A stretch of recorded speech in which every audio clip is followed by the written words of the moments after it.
एक खौफनाक स्टोरी कहानी किंग पर। मोहनपुरा गांव में शमशान घाट के पास बरगद के पेड़ में रहने वाली खूनी यक्षिणी का कई सालों से पूरे गांव में प्रकोप था। हर पूर्णिमा को गांव से कोई भी घर से बाहर नहीं निकलता था, लेकिन कोई न कोई उपाय करके हर पूर्णिमा की रात वो किसी न किसी गांव वाले के साथ संभोग करके उसका शिकार कर लेती थी। इस बार पूर्णिमा की रात को यक्षिणी ने राजू के पिता को अपना शिकार बनाया था। इस पर राजू ने अपने पिता की चिता को आग देते हुए उसी चिता की आग के सामने एक कसम खाई। इस खूनी यक्षिणी ने मेरे पिता का शिकार किया है। मैं कसम खाता हूं, एक दिन मैं इसका शिकार करूंगा और अपने पिता की मौत का बदला लूंगा।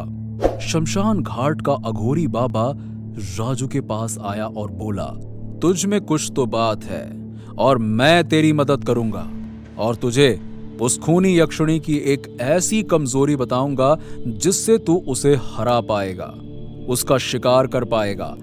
लेकिन तुझे उससे पहले एक विद्या सीखनी होगी। अघोरी की बात मानकर राजू तंत्र विद्या सीखने के लिए गांव से बाहर चला गया और 1 साल के बाद जब राजू वापस आया तो उसने देखा कि पूरा गांव खूनी यक्षिणी से बहुत ज्यादा परेशान है। राजू का दोस्त कमल और विजय तुरंत भागते हुए राजू के घर आए। भाई, तू आ गया, तुझे देखकर हम बहुत खुश हैं। हमें लगा तू हम सबको छोड़कर शहर चला गया, अब कभी वापस नहीं आएगा। अरे यार, कैसी बातें करते हो? मैं ऐसे कैसे तुम सबको छोड़कर जा सकता हूं? और फिर माँ भी तो मेरी यहीं थी ना। हाँ बेटा, तेरा ही तो इंतजार कर रही थी। नहीं तो तेरे बाप के जाने के बाद अब इस दुनिया में क्या बचा है। अब तू आ गया है तो एक डर और बढ़ गया है। अरे किस बात का डर माँ? अरे बेटा, इस गांव में एक ही तो डर है, खूनी यक्षिणी। कहीं अगर उसने तेरा शिकार कर लिया तो क्या करूंगी मैं? वैसे एक बुरी खबर है यार, उसने विजय के पापा का शिकार कर लिया। क्या? विजय के पापा का? वो अपने आप को समझती क्या है?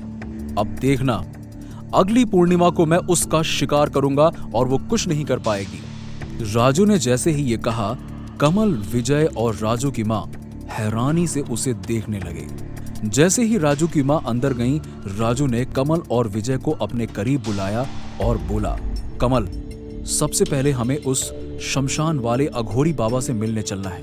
राजू, कमल और विजय तीनों रात के समय शमशान घाट वाले अघोरी बाबा से मिलने जाते हैं।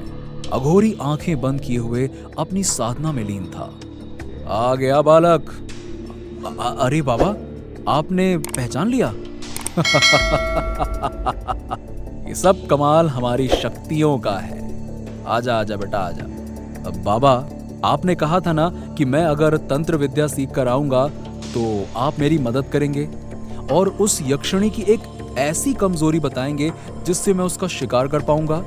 हाँ हाँ, बताऊंगा, लेकिन पहले यह साबित कर बच्चा कि तूने तंत्र विद्या सीख ली है।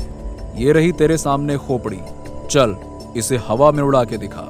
राजू तुरंत नीचे जमीन पर बैठकर आंखें बंद करके कुछ मंत्र पढ़ने लगा और देखते ही देखते सामने रखी खोपड़ी राजू के मंत्रों की शक्ति से हवा में उड़ने लगी और अघोरी के समझ में आ गया कि राजू ने वाकई में तंत्र विद्या पर काबू कर लिया है और वो अब एक आम इंसान नहीं रहा।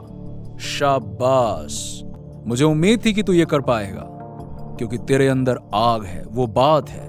चल अब सुन, खूनी यक्षिणी को एक श्राप मिला हुआ है।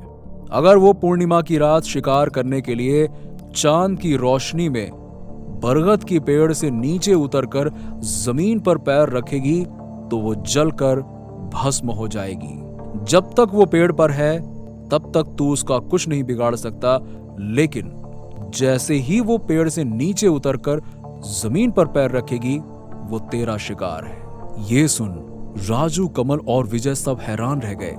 उन्हें यकीन नहीं हो रहा था कि इतनी बड़ी कमजोरी आखिर कैसे किसी को पता नहीं चली। लेकिन बाबा, यक्षिणी को भला कौन श्राप दे सकता है? और मैं उसे बरगद के पेड़ से नीचे कैसे बुलाऊंगा? बस बेटा, यहीं से तुम्हारी असली परीक्षा शुरू होती है। जाओ, उस यक्षिणी को बरगद के पेड़ से नीचे लाकर दिखाओ और फिर देखो क्या होता है। राजू, कमल और विजय तीनों वापस घर आ गए और अगले हफ्ते पड़ने वाली पूर्णिमा के दिन यक्षिणी का शिकार करने की तैयारी करने लगे।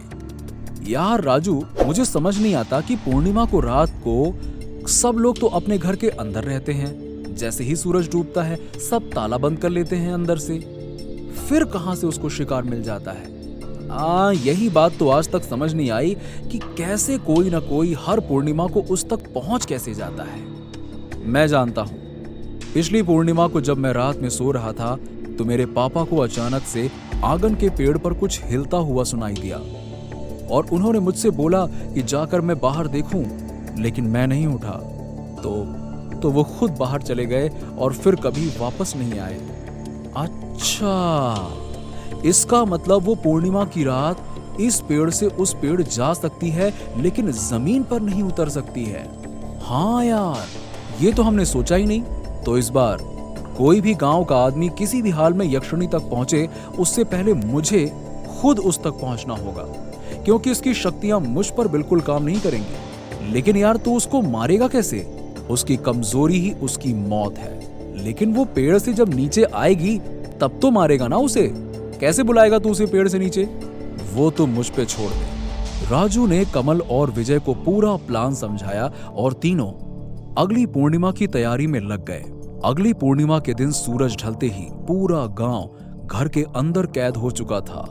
तब सुनसान रास्तों से होते हुए राजू शमशान घाट पहुंचा, जहां कुत्तों के रोने की आवाज आ रही थी और आज तो अघोरी बाबा भी नहीं था।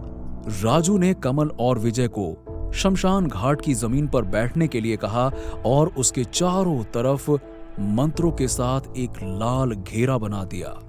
कुछ भी हो जाए, तुम लोग इस घेरे से बाहर बिल्कुल मत निकलना, चाहे मैं मर भी क्यों न रहा हूं, समझे?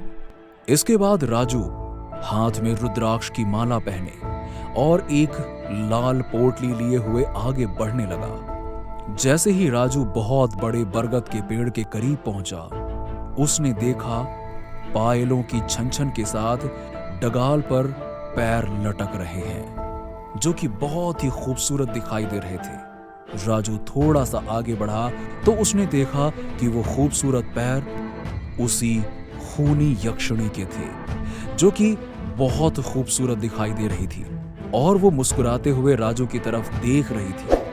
वो किसी अप्सरा से कम नहीं लग रही थी। इतनी खूबसूरत स्त्री देखकर कोई भी उसकी तरफ मोहित हो जाता। क्या बात है, आज तो शिकार मेरे पास खुद चलकर आया है। लगता है गांव वालों ने ये फैसला कर लिया है कि हर पूर्णिमा कोई ना कोई मेरे पास आएगा और मैं उसका शिकार करूंगी। गांव वालों ने नहीं भेजा, मैं खुद चलकर आया हूं, लेकिन मेरी एक शर्त है, तुम्हें नीचे आना होगा। तुझे क्या लगता है, अघोरी ने तुझे मेरे शाप के बारे में बता दिया है तो क्या तू मुझे मार देगा? मैं इतनी भी नादान नहीं हूँ रे पागल। कहते हुए यक्षिणी ने अपनी आंखों से इस कदर राजू की तरफ देखा कि वो यक्षिणी पर मोहित हो गया और मदहोश होकर हवा में उड़ते हुए यक्षिणी के बगल में जाकर बैठ गया। और यक्षिणी ने राजू की तरफ देखा, जो उसको लगातार देखे जा रहा था। यक्षिणी ने राजू के साथ प्यार करने के लिए जैसे ही उसका हाथ पकड़ा, राजू ने अपनी लाल पोटली खोली और पोटली में बंद मिट्टी को यक्षिणी के ऊपर डाल दिया और जल्दी से पेड़ के पत्तों को किनारे कर दिया, जिससे चांद की रोशनी उस पर पड़ने लगी। मिट्टी और चांद की रोशनी एक साथ पड़ने से वो जलने लगी और राजू तुरंत यक्षिणी का हाथ पकड़कर नीचे कूद गया। क्यों, तुम्हें क्या लगा कि तुमने मुझे काबू कर लिया?